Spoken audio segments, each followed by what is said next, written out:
El artículo 296 de nuestra Constitución dice claramente que el Consejo Nacional Electoral debe estar conformado por 5 personas que no militen o que no hagan vida en partidos políticos, pero la lista de aspirantes a rectores no pinta nada bien.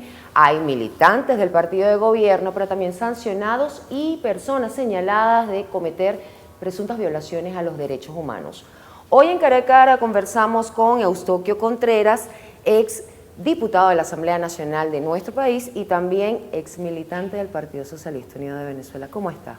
Bien. Bienvenido a la pantalla de Impacto Venezuela. Usted es abogado, conoce perfectamente las leyes y también a quienes dirigen las instituciones en el país.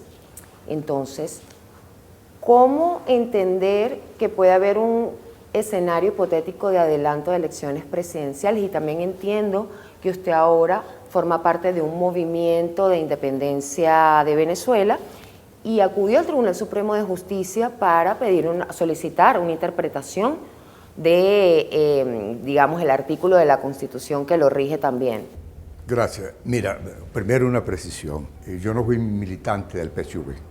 Yo entré en la Alianza en el 98 como secretario general del MEP, partido que milité como por 30 años y bueno, las circunstancias nos trajeron ahora a la condición de independiente, desde donde estamos creando el movimiento Independiente por Venezuela, Mi Venezuela, que es de centro ideológico, apartado de los extremos partidistas, y desde allí queremos hacer una contribución al país. Sí, yendo al fondo de la pregunta, de muy útil, yo fui constituyente en el 99, fui vicepresidente de la Comisión de Poder Público Nacional y nos tocó discutir la separación de los poderes y la incorporación de los 2 poderes a los 3 que representaban la división clásica de los poderes públicos en Venezuela. Mira, sí, tú señalas que en los actuales momentos se está llevando a cabo un proceso para la renovación de los rectores del Consejo Nacional Electoral, un proceso que comenzó mal, porque estos rectores no se le habían vencido su tiempo. Y allí empezamos a constatar irregularidades que tienen mucho que ver con la crisis institucional y política que viene el país, porque no habla bien en un país que cada vez que hay un proceso electoral hay que escoger unos rectores. Pareciera ser que se escoge rectores, el perfil es rectores a la medida de lo que se quiere hacer un determinado proceso. Y eso no es bueno, eso no cae. El otro problema es el carácter partidista o no.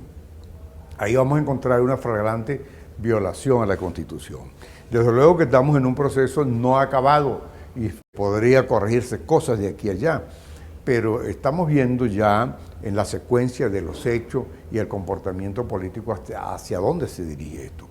Se corre el riesgo de que se designen rectores que no puedan ocultar, no puedan desvincularse de su compromiso partidista, porque no es la mera formalidad de pasar una cartica, mira, a partir de hoy yo no soy militante de tal partido. El contralor Elvis Amoroso es uno de los que está en ese listado y es uno de los señalados de las inhabilitaciones. Bueno, si nombres como estos llegaran a ser rectores, indudablemente, porque es una provocación institucional al país y habría que interpretarlo de esa manera y actuar en consecuencia. En todo caso, nada raro, es extraño que ocurra, dada la falta de escrúpulo, la falta de ética política, la falta de responsabilidad institucional como se viene manejando la política del país.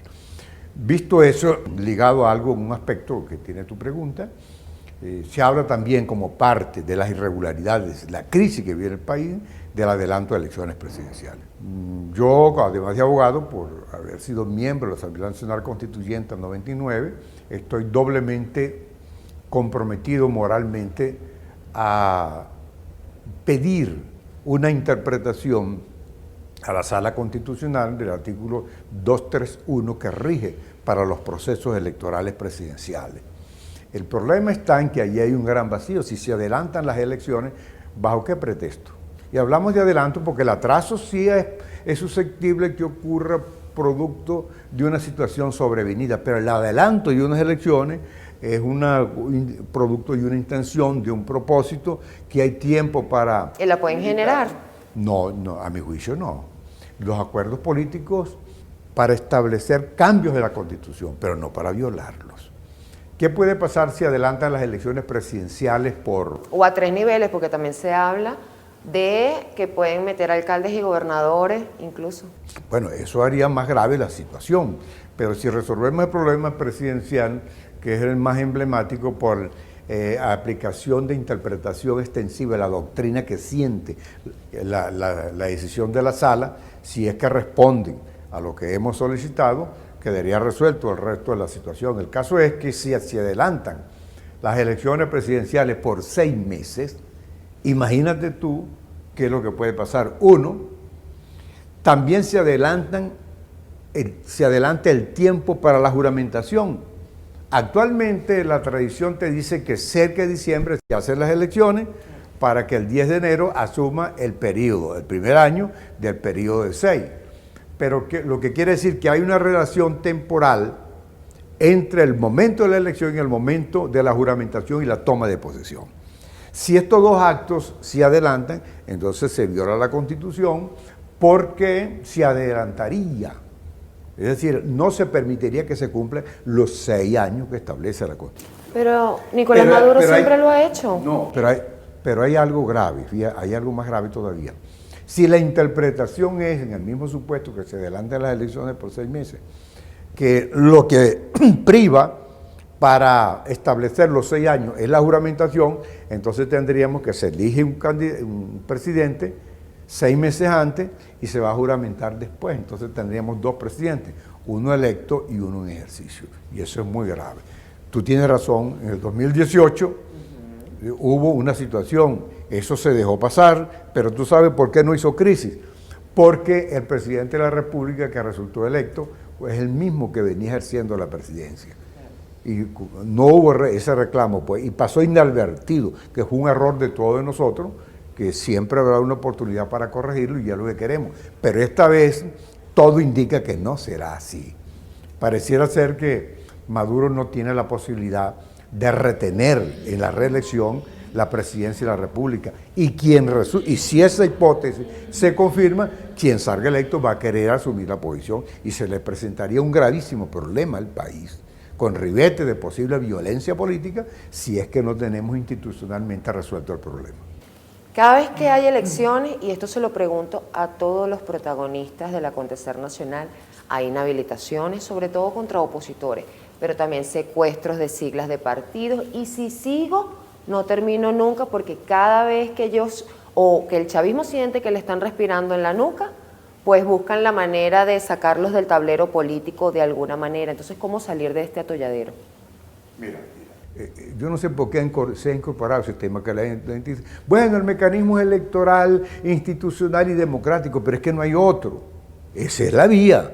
Los tratados internacionales, las leyes de la República establecen mecanismos de resolución de conflictos por la vía institucional y democrática y pacífica. Ahora, pero el hecho que se estén definiendo las cosas así, subyace la conciencia de que si no se resuelven los problemas por la vía institucional, si se le cierran las puertas a las vías institucionales, se le abren a las vías violentas.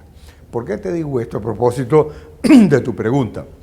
Bueno, porque hay violencia política no solamente desde la oposición o desde las oposiciones en cualquier parte del mundo para acumular fuerza y tomar el poder. También la violencia se usa para mantenerse en el poder, solo que esta última se llama violencia de Estado. Y en violencia, y en Venezuela, eso es lo que estamos viviendo. Paradójicamente, quien está ejercitando, quien está cultivando los mecanismos, los modos de lucha violentos por la vía de los hechos, contrarios al derecho, es el gobierno. Cuando el gobierno inhabilita un líder que se va convirtiendo en una referencia competitiva, cuando el gobierno judicializa, después de fomentar la vida interna de los partidos, para quitarle las siglas a un dirigente que legítimamente las tiene, porque no es controlable, porque tiene autonomía, y se las entrega a un dócil por la vía de una decisión judicial, mira, Se está haciendo un juego demasiado peligroso. Y eso es una demostración o es un elemento que da para ilustrar por qué en Venezuela hay una profunda crisis institucional y se está usando mecanismos violentos desde las estructuras del Estado para mantener el poder. Eso es muy peligroso y eso puede llevarnos, si nos corrige, a escenarios que no deseamos ver en este país. Usted hablaba de violencia de Estado, me llama mucho la atención porque realmente Nicolás Maduro hablaba recientemente de conspiraciones y le estaba pidiendo a las Fuerzas Armadas pues, que actuaran en consecuencia porque se están supuestamente preparando unos planes conspirativos. Y sumado a eso, el número 2 del chavismo, Diosdado Cabello, viene diciendo desde hace rato que nada ni nadie los va a sacar del poder. Sí, hay una expresión perversa, peligrosa que se dice, no volverán ni por las buenas ni por las malas. ¿Usted la vivió? Indudablemente, porque conocemos la historia reciente del país. Ahora, ¿qué es lo que ocurre? Honestamente, nosotros vemos y estamos muy contentos a una oposición que es a la que se le quiere etiquetar como de lucha violenta, luchando por los mecanismos electorales. Que, por cierto, el gobierno, que es el que maneja el Estado, debería estimular más bien lo que está haciendo la oposición. Si es verdad lo que por allí se dice, que el gobierno está maniobrando para perturbar el proceso de las elecciones primarias de la oposición, que es privado de ellos por lo demás, y sería una intromisión indebida de un partido o de una estructura de poder en otra, bueno, porque eso es empujar a la gente hacia la violencia. Ahora la pregunta es, ¿el Estado venezolano actual es sincero al decir que no quiere violencia política? ¿O con su conducta le interesa fomentar la violencia política de los adversarios para usar estrategias estigmatizantes y manejar mecanismos de otra manera? Yo no sé. Lo cierto es que yo veo a la oposición bien encaminada. Pero se dice que el liderazgo opositor no está dando lo que demanda el pueblo venezolano. Indudablemente. Mira, yo cuando a mí me preguntan que sí, cómo veo las posibilidades de cambio en estas elecciones, tengo que demostrarme pesimista. Porque para que haya cambio en un país tienen que darse dos elementos de forma concurrente. Un gobierno que ya tiene vencido su tiempo por incapaz, porque el modelo no dio resultado, porque es impopular, porque no tiene fuerza para sostenerse, y al mismo tiempo una fuerza de cambio que por sus características de liderazgo, de propuesta de proyecto de país, por su dirección política, cárcel reúne las condiciones, califique como alternativa de poder. Aquí en Venezuela el primer elemento está dado, porque todo el mundo quiere cambio del gobierno, pero no se ve la alternativa que sustituya a este modelo en el gobierno. Se puede lograr porque falta mucho todavía, no sé, pero en este momento no existe. No porque no exista liderazgo en la oposición, sino porque existe un policentrismo de dirección política, unas vocerías abundantes, incoherentes, y porque hay muchos proyectos en el lugar donde debe haber un solo proyecto de país. Porque aquí la crisis de Venezuela no cabe de hablar de programa de gobierno para una elección. Aquí tiene que ser un proyecto de país para rescatar la institucionalidad, la convivencia, la moral, la decencia pública. Y la oposición está llamada. Y yo hago una advertencia. Aquí puede ocurrir que Maduro se logre mantener dividida la oposición. Y esa fragmentación de la oposición permite que Maduro, con una pírrica votación, se mantenga en el poder delegitimado, con serios cuestionamientos de la legalidad, sin prestigio internacional, pero a la par quedaría una oposición echándose las culpas entre ellos. Como siempre ha pasado. Y yo creo que el gran momento para levantar un movimiento estratégico de salvación nacional va a ser después de estas elecciones. O sea, después de 2024. Sí. Para cerrar ya, le voy a hacer una pregunta muy concreta. ¿Usted cree que en Venezuela hay o no hay democracia? Y lo empato con la siguiente, porque hay una elección primaria en puerta para el 22 de octubre, pero también la posibilidad de que el Tribunal Supremo de Justicia la suspenda. Bueno, pase lo que pase, lo cierto es que Venezuela está transitando un proceso político de agotamiento de las libertades políticas. Que si hay una dictadura o no la hay, es un problema conceptual que cada quien la quiere ver. De percepción. Lo cierto es que en Venezuela no hay una democracia de libertades políticas. Las inhabilitaciones, las disoluciones de partidos políticos, la crisis institucional, la manera de resolver los problemas por la vía de los hechos, la descalificación, el asesinato moral, el sicariato de los medios de comunicación ligados a quien tiene el poder, bueno, esos son demostrativos de un estado de cosas muy alejado de lo que es un sano concepto de democracia. ¿Se arrepiente de haber acompañado lo que fue el socialismo revolucionario? No, de ninguna manera, porque nosotros abrazamos en el 98 un proyecto político y lo acompañamos hasta que creíamos que podía realizarse. Cuando se desvió, nosotros, bueno, tú no puedes obligar a nadie que, aunque jura los matrimonios, a ser fiel y eternos ante el Padre, pero si el hombre maltrata o la mujer maltrata, hasta ahí llegó al matrimonio. Las asociaciones mercantiles, cuando se convierte en ladrón un socio, hasta ahí llegó. Nosotros acompañamos con Chávez a la cabeza un proyecto político de sueño que en lo que se desvió nos apartamos y seguimos luchando, porque la lealtad no es con un hombre, no es con un partido, no es ni siquiera con un proyecto transitorio. La lealtad de un político, de un dirigente de un país, es con un proyecto, es con su moral, la consecuencia es con lo que cree y nosotros seguimos en esa búsqueda. En Venezuela hay una crisis continuada de 63 años. La misma conducta de Aday Copey. Aquí todo el que va llegando al gobierno va dejando el país peor que como lo encontró y las prácticas son las mismas. Corruptela, clientelismo, excesos partidistas, extremos ideológicos. Aquí no hay, agarra cualquier gobernación por donde hayan pasado diferentes partidos, gobernadores que militen diferentes partidos y tú no vas a encontrar ninguna diferencia. Esa es una falsa. Y es un debate que hay que dar también. Los extremos ideológicos hay que revisarlos, los excesos partidistas hay que revisarlos. Aquí hace falta un gran proyecto plural de complementariedad. ¿Y se logrará? Sí, eso va a venir. ¿Cuánto tiempo más tiene que pasar? No sé, eso no se puede calcular, pero yo creo que el fracaso que para todos los actores va a significar este proceso electoral, yo creo que le va a dar un impulso enorme en ese proceso de maduración de esas condiciones.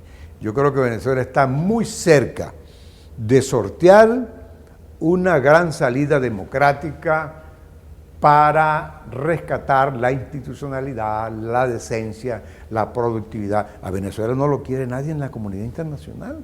Y yo creo que ese es uno de los objetivos que hay que lograr. Ahí sí soy optimista.